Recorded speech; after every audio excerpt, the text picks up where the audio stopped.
It is time to leave your worries outside.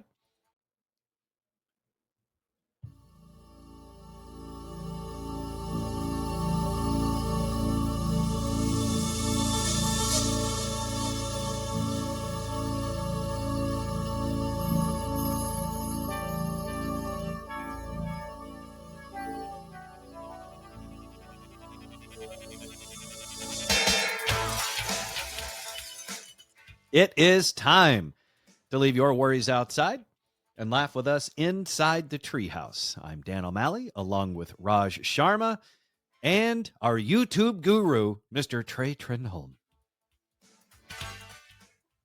Guru seems a bit strong. You know what? I say start strong and let's see what happens. No place to go but down. That's right. We are in a treehouse after all. So what do you have on tap for us today inside the Treehouse, Trey? Well, today we're going to do another exciting episode of Dear Treehouse. Yay. So we're going to start off with a Dear Treehouse called, Am I Overreacting About My Nanny Family Having Sex During the Day? First of all, if you have to ask, you probably are. I'm just going to throw that out there. With just about every question that uses that similar structure, if you're asking it, you probably are overreacting. You probably are the a-hole. It's possible you may not be. I just feel like statistically speaking, you probably are. Also, what's a nanny family? So basically, she is a nanny, and it's the family for which she takes care of their children. Got it. Okay. Just making sure it wasn't some area of Pornhub that I wasn't aware of. So it goes like this. Hi, everyone. I'm a full-time nanny for a stay-at-home mom with an 8-month-old baby. The baby is honestly perfect. So sweet and happy, naps great. I've been with the family for about 7 months now. The mom and dad are both amazing employers. They're super nice to me. The mom even gets me Starbucks and acai bowls and even makes me lunch sometimes. I make $32 an hour with great benefits in a MCOL, medium cost of living area. So overall, this is a dream job. My only issue is... where's the but? I'm pretty sure the parents are having sex during the dad's lunch break.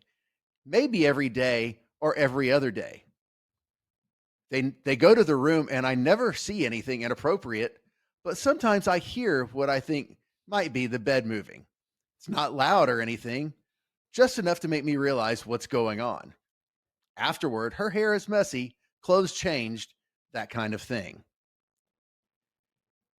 Would it be totally out of line to ask them not to do that while I'm working? Or am I overreacting and should just let it go? Raj, would you like to start or would you like me to start? I would say maybe they're trying for another kid. Maybe they're trying to have another baby so that they're, they're doing what they got to do to have another kid. So I would, and it's also their house. They are trying to grow their business, which means your opportunity for employment might be extended if they do, in fact, end up with another kid as a result of these nooners. Yeah, I mean, another baby, that's job security and a raise. Yeah, because now you got two of them to look after. And mind you, again, stay-at-home mom. So the nanny, it's probably not, she's not just by herself all day. Well, clearly not, because the stay-at-home mom is making the nanny lunch, and also for the dad. Probably even cuts the crust off the bread. Yeah. Well, honestly, she's got time to. If you're a stay-at-home mom and you have a full-time nanny and it's for one kid, I don't know if you get to say you're a stay-at-home mom if you have a full-time nanny with you. I mean, per the definition of the term stay-at-home mom, yeah, you're a mom and you're staying at home, but I wouldn't necessarily say that's your occupation if you have a full-time nanny there as well. It just seems like, strictly from an organizational standpoint, from a business, it seems odd to have two managers for one employee, not one employee, but two managers dealing with the one child. It sounds more like the iHeartRadio approach to babysitting. Maybe she has like a home business or works from home. She Okay. could be doing that as well. Yeah, could be. And that would make sense. Yeah, we don't know. There's a little bit of information we don't know. We don't know it from what it sounds like. I mean, the dad could be, working from home as well. No idea. They may have a home office and they're both doing homework and then the nanny's taking care of the kid all day, whatever the situation is. At the core, she wants to know, is she overreacting because she feels a little uncomfortable because her employers are having sex in their bedroom, in their house that she works in? And like great benefits along with $32 an hour means she's making probably 80 plus. That's a good job. Yeah. You know how I know she hasn't had many other jobs? Because she don't know how good she's got it with this one. You want to go out into the world to see what else is out there? Go for it. Don't quit this job until you do that. Well, Go see what else is out there before you start, complaining about your bosses getting it on in the middle of the day. and again, and not in front of her, not even doing anything remotely. Yeah, they go to their room, which I'm gonna guess is, away from the nannies. You just hear maybe the bed creaking a little bit. Mm-hmm. Do you not understand how the first kid got here? Also, go to a different route. If you know this is the routine every day or every other day, go somewhere else. Yeah. I'm assuming that baby's got a stroller and it can go outside. Just consider that the time that you take the kid to the park. Or earmuffs. Also that. Yeah. Put your earbuds in and turn up some music. And while you're at it, put them on the kid too. Yeah. That way you don't have to be fielding any inappropriate questions too soon in that kid's life. This is not that big of a deal. I will say this. Because of the environment, it's you're in their home. I think they're allowed to do that in their home. It's not like it's happening in the kitchen while mom is making a sandwich for you, the nanny. It's not like dad is behind mom making it with mom at the same time. So they're doing it away from you. They're not doing it in front of you. They're being respectful of their own privacy and trying not to flaunt it in front of you, kind of a thing. So if you take this same exact scenario and you put it in an actual corporate workplace, not appropriate, right? But in the home, it should be okay, right? Yes. But yeah, it's definitely not appropriate at the workplace. I mean, just ask Matt Lauer. Yes. If the husband was bending the wife over in the kitchen, I understand she would have a grounds for being inappropriate. But again, the worst thing she says is that the wife comes out with some messed up hair and changed clothes. It's not like she's got spooge on her face or anything, and that she hears the bed creak. Maybe they're wrestling. Yeah, maybe they're professional pillow fighters. Yeah. You said fighters, right? Uh-huh. Okay. But yes, Trey, if she missed a spot, again, I would assume that would be accidental and not intentional, or you're not trying to make the nanny uncomfortable type of situation. But yeah, at the same time, what does she do if she has like a legitimate HR issue? Who do you go to? I guess it'd be him because she's the one at home, so she'd have the complaint against the lady. So I guess she would have to go to him. I mean, it doesn't say if she lives with them full time, but the fact you're making $32 an hour, being a nanny with, as she says, benefits. I'm assuming she gets health care and something like that. I mean, clearly she's young and has not been out in the workplace very much, because I can assure you, she goes somebody else, she's going to be missing that job really quick. Yeah, that's a good job. You get a good job like that in this economy, you keep it. Yeah, I mean, if she said the kid was an absolute terror, maybe, okay, start looking for another job. But again, Says the kid's great. Yeah. Takes naps. Happy. I want this job. Yeah. Yeah. And you're gonna look at him, and the kid's happy, mom and dad are happy. This is a very loving household. Yeah, this is all about perspective. This young woman, I'm assuming woman, has no idea how good she has it. Maybe she needs to just get some dick. Maybe that's the benefits package that she's talking about. Oh, yeah. Well, that's a way to go. I would love to see if you commented on that, and that's what you said, and as a response to whether or not she was overreacting. You just need. All right. Well, so Yes, you're overreacting. yeah. So next up on Dear Treehouse, titled "I farted on my coworker." I'm sorry, I farted on my stupid coworker. Oh, okay, so this is intentional. Yes. So this is written by a girl that's a hostess at a restaurant bar that says it's a 3-floor restaurant bar. And she said one bartender, Mac, has the tendency to do what she likes to call Mac-splaining. He'll always go on about, the highest paying table should always be seated in his section. And basically just sounds like a know-it-all blowhard bartender that wants the hostess to seat what they consider the big money guest with him so he can give them the best service. So evidently, Mac has now pissed this hostess off to the point where at one point he went on a tirade because she said a group of older women in his section, and they did not tip well, and so he berated her in front of the rest of the staff. So she said, one shift, I felt a particularly heinous fart brewing and got a sinister idea. For context, I'm not a regular farter. Yes, you are.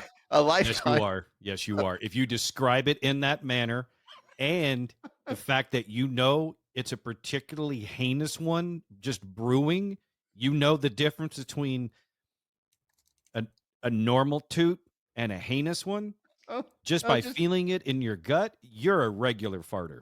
So, so I'm not a regular farter. And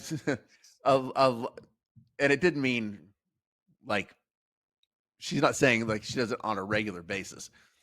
So a lifetime of terribly disordered eating habits has rendered my gut to be a few strokes shy of a chemical weapon. And I've instigated several heated arguments on fart politics amongst my friends, all with the power of a single fart. I'm so glad you mentioned that this was a girl, because if you hadn't, I would have assumed it was a guy. Oh yeah, that's and this also honestly terrifies me. Yeah, that's for a girl to be this self-aware of her gut means she is a time bomb. She is a fart terrorist. Yeah. Well, her bowels are an IED. So, says there Mac is sitting behind the bar washing glasses fast as hell during a rush. And I thought, wow, how helpful would I be if I go put them away behind the bar for him while he makes orders for customers. So, of course, I go to my way behind the bar to help Mac. And right as he's behind me shaking cocktails, I let it rip. Some of my finest work, I must add.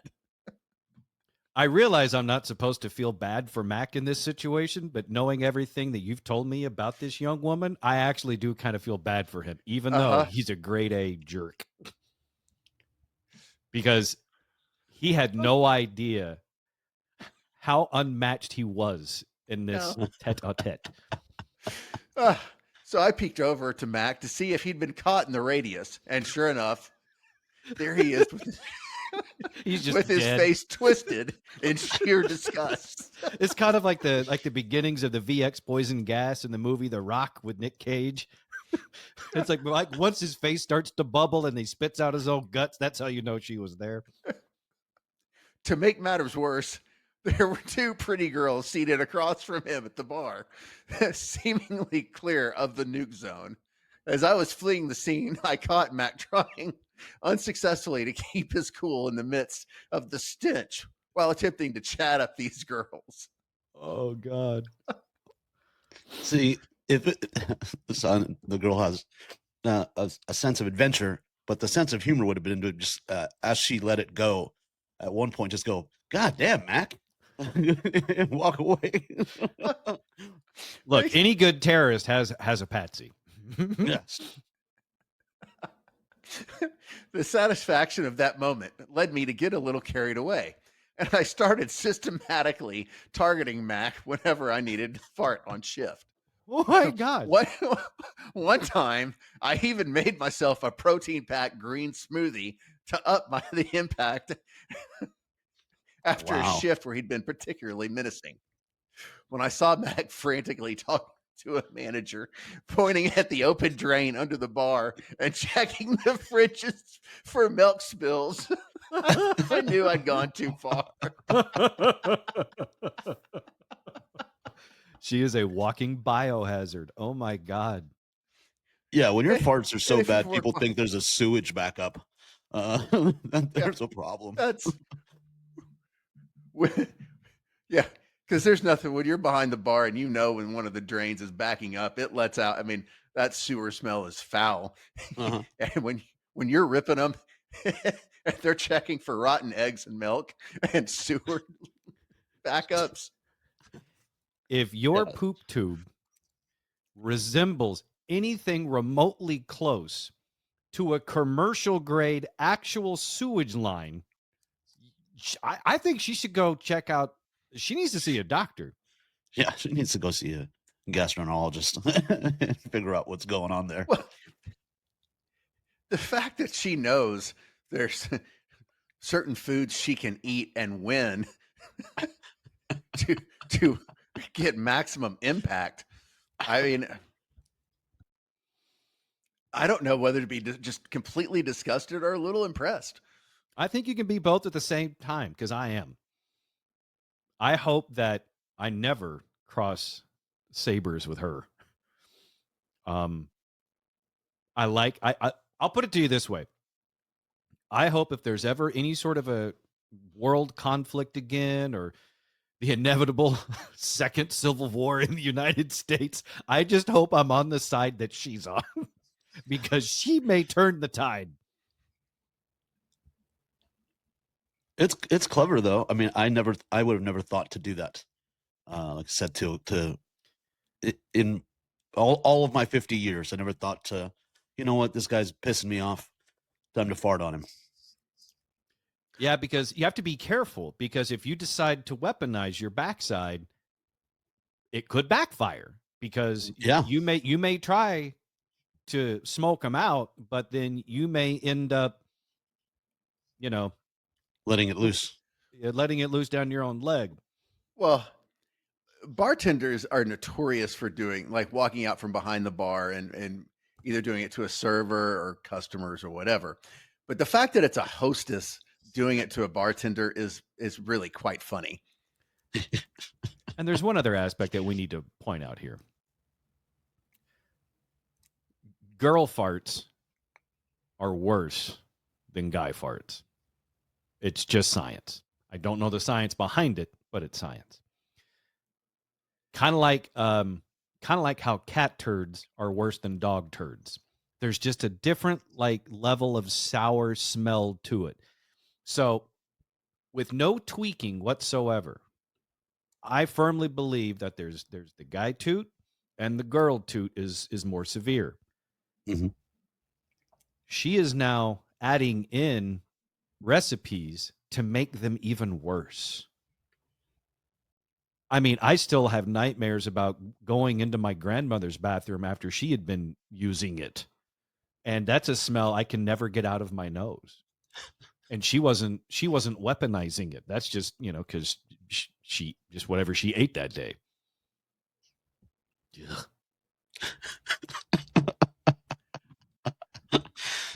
They were that bad, huh? And They're pretty bad. well, and it's it's just not something. And I'm sure Mac has no idea that it's the female.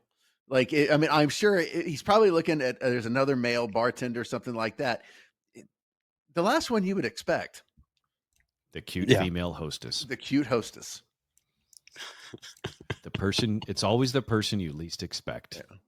But, I have a feeling there'll be one of these down the road of, I farted on my boyfriend and he left me.